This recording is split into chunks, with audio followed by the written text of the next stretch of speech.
Hello दोस्तों, कैसे हो आप लोग? उम्मीद करता हूँ बहुत अच्छे होंगे, स्वस्थ होंगे, मस्त होंगे और अपनी पढ़ाई में व्यस्त होंगे। चलिए तो आज की क्लास स्टार्ट करते हैं। उसने कहा था चैप्टर 2 ट्वेल्थ क्लास जिसके राइटर हैं चंदर शर्मा गुलेरी। चलिए तो प्रश्न नंबर 1 देखेंगे। प्रश्न नंबर 1 देखेंगे। उसने कहा था कहानी के नायक कौन है? तो इसका सही आंसर हो जाएगा लाहना सिंह। उसने कहा था कहानी के नायक कौन है? लाहना सिंह। चलिए आगे देखेंगे। 2 नंबर प्रश्न है, क्या बोल रहा है? उसने कहा था किस प्रकार की कहानी है? उसने कहा था किस प्रकार की कहानी है? इसका सही आंसर हो जाएगा क्रम प्रधान, यानी कि बी नंबर ऑप्शन सही होगा, क्रम प्रधान। चलिए हम लोग 3 नंबर प्रश्न देखेंगे। उसने कहा था 3 नंबर प्रश्न देखेंगे। उसने कहा था कहानी में किस शहर का चित्रण है? उसने कहा था कहानी में किस शहर का चित्रण है? इसका सही आंसर हो जाएगा अमृतसर। चलिए हम लोग आगे देखेंगे। 4 नंबर प्रश्न है। 4 नंबर प्रश्न क्या बोल रहा है? 4 नंबर प्रश्न बोल रहा है जर्मन पलटन को किसने मार गिराया था? जर्मन पलटन को किसने मार गिराया था? तो इसका सही आंसर हो जाएगा लाहना सिंह। इसका सही आंसर हो जाएगा लाहना सिंह। चलिए हम लोग 5 नंबर प्रश्न देखेंगे। 5 नंबर प्रश्न देखेंगे हम लोग।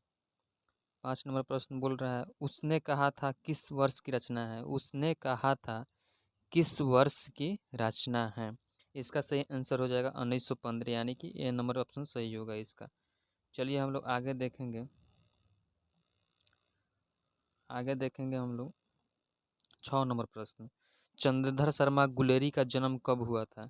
चंद्रधर शर्मा गुलेरी का जन्म कब हुआ था? तो इसका सही आंसर हो जाएगा 7 जुलाई 1883 को। 7 जुलाई 1883 को। इसका सही आंसर ए नंबर हो जाएगा। चलिए हम लोग आगे देखेंगे। चंद्रधर शर्मा, यानी कि 7 नंबर प्रश्न देखेंगे। चंद्रधर शर्मा गुलेरी का निधन कब हुआ था? चंद्रधर शर्मा गुलेरी का निधन कब हुआ था? इसका सही आंसर हो जाएगा चंद्रधर शर्मा गुलेरी का निधन कब हुआ था? 12 सितंबर 1922 को। 12 सितंबर 1922 को। बी नंबर ऑप्शन इसका सही होगा। चलिए हम लोग आगे देखेंगे। प्रश्न नंबर 8। प्रश्न नंबर 8 क्या बोल रहा है? प्रश्न नंबर 8 बोल रहा है चंद्रधर शर्मा गुलेरी का जन्म कहाँ हुआ था? चंद्रधर शर्मा गुलेरी का जन्म कहाँ हुआ था? तो इसका सही आंसर हो जाएगा जयपुर राजस्थान। जयपुर राजस्थान। चलिए हम लोग आगे देखेंगे। 9 नंबर प्रश्न है। 9 नंबर प्रश्न बोल रहा है चंद्रधर शर्मा गुलेरी का मूल निवास स्थल। चंद्रधर शर्मा गुलेरी का मूल निवास स्थल कहाँ था? चंद्रधर शर्मा गुलेरी का मूल निवास स्थल कहाँ था? इसका सही आंसर हो जाएगा, चलिए आपका इसका सही आंसर हो जाएगा गुलेर कांगड़ा। गुलेर कांगड़ा। गुलेर कांगड़ा हिमाचल प्रदेश। इसका सही आंसर यही होगा, डी नंबर। चलिए हम लोग आगे देखेंगे। 10 नंबर प्रश्न बोल रहा है। चलिए 10 नंबर प्रश्न क्या बोल रहा है? 10 नंबर प्रश्न बोल रहा है गुलेरी जी का प्रमुख कहानियों का नाम बताएं। गुलेरी जी के प्रमुख कहानियों के नाम बताएं। इसका सही आंसर हो जाएगा उपयुक्त तीनों। उपयुक्त तीनों होगा, डी नंबर ऑप्शन इसका सही होगा। चलिए हम लोग आगे देखेंगे। 11 नंबर प्रश्न बोल रहा है। 11 नंबर प्रश्न क्या बोल रहा है? गुलेरी जी के प्रमुख निबंधों के नाम बताएं। गुलेरी जी के प्रमुख निबंधों के नाम बताएं। इसका सही आंसर हो जाएगा उपयुक्त। उपयुक्त में सभी, यानी कि डी नंबर ऑप्शन इसका सही होगा। चलिए हम लोग आगे देखेंगे। 12 नंबर प्रश्न बोल रहा है। 12 नंबर प्रश्न देखेंगे। उसने कहा था कहानी की क्या विशेषता है? उसने कहा था कहानी के क्या विशेषता है?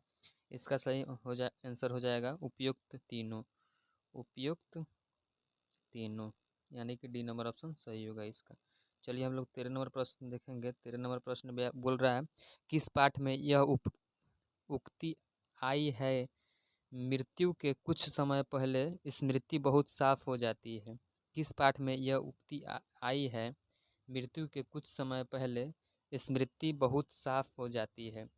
चलिए 13 नंबर का आंसर यह होगा उसने कहा था। ये नंबर सही ऑप्शन सही होगा, उसने कहा था। चलिए हम लोग आगे देखेंगे। 14 नंबर प्रश्न क्या बोल रहा है? 14 नंबर प्रश्न गुलेरी जी ने किन पत्रिकाओं का संपादन किया था? गुलेरी जी ने किन पत्रिकाओं का संपादन किया था?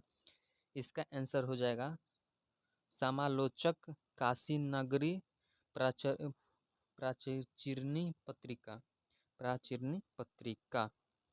इसका ए नंबर ऑप्शन सही होगा। चलिए हम लोग आगे देखेंगे 15 नंबर प्रश्न क्या बोल रहा है। 15 नंबर प्रश्न हम लोग देखेंगे, किन विषयों पर गुलेरी जी ने लेखन किया है। किन विषयों पर गुलेरी जी ने लेखन किया है। इसका आंसर हो जाएगा आप लोगों का उपयुक्त तीनों। उपयुक्त तीनों। चलिए हम लोग आगे देखेंगे 16 नंबर प्रश्न क्या बोल रहा है। 16 नंबर प्रश्न क्या बोल रहा है, कुरमाई का क्या अर्थ होता है। कुरमाई का क्या अर्थ होता है। कुरमाई का क्या अर्थ होता है। इसका सही आंसर हो जाएगा, कुरमाई का अर्थ होता है विवाह। कुरमाई का सही अर्थ होता है विवाह। चलिए हम लोग आगे देखेंगे दोस्तों।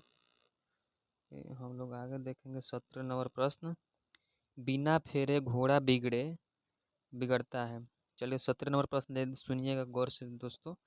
बिना फेरे घोड़ा बिगड़ता है और बिना लड़े सिपाही, यह पंक्ति किस कहानी में है। बिना फेरे घोड़ा बिगड़ता है और बिना लड़े सिपाही, यह पंक्ति किस कहानी में है।